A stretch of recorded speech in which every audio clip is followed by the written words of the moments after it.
Hi everyone, I'm back for this season. Really looking forward to rewinding, especially this week because I'm going to start by talking about my grandmother. It's actually really bittersweet that we started this week because yesterday was the 1-year anniversary of her passing, and my grandmother is literally my favorite person in the world. I love her to death. I don't even know where to begin talking about her. Like, all of the wonderful things I could tell you. But we'll start with the basics. My grandmother was the best cook in the world. Everyone always says that about their grandmother, but like, no.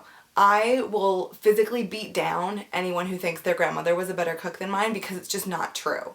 And people used to argue with me about it, and then I would bring home stuff that she would send with me, like her homemade fudge, her homemade peanut butter balls, anything that she would send home with me. And my friends would taste it, and they'd always give in and be like, you're right, your grandmother was the best. And I was just like, well, duh. When I was growing up, all of my Easter candy was homemade. She made these stuffed pork chops that were literally the size of your head, and they were the best thing ever. And that's how she expressed her love for all of us. She cooked.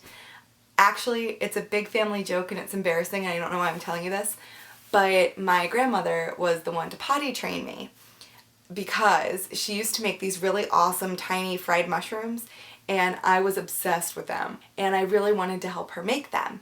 And she told me that I couldn't help her make them until I used the toilet like a big girl. So I did.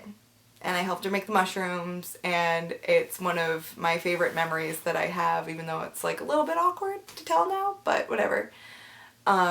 It was always my favorite thing when I was little. In the summer, I would spend a whole week with my grandparents by myself. You know, my grandma would take me everywhere, and she would do so much stuff with me, and she was such a strong, energetic woman. I remember when I was maybe 12, she had a heart attack, and the day after they sent her home from the hospital, she was on the roof cleaning their windows. And we were just like, Grandma, what are you doing? That's just the kind of person she was. Things started getting bad, and she had her stroke, and she was in a nursing home. The one thing she always said to all of us was, I will never go into a nursing home. You can't get me in a nursing home. Well, we had to put her in a nursing home, and it was actually really sad. But she turned into that little old lady from My Big Fat Greek Wedding that tries to run away and the sprinklers go off. Because, true story, my grandma tried to escape from the nursing home. She figured out how to use her feet to pedal her wheelchair over the door and like pulled herself up on the door and tried to push on the emergency panic bar. But they caught her in time, because if they hadn't, like, she would have been wheeling her wheelchair down the highway. And literally, I know it was probably really dangerous, but I was so proud of her. I was like, you go!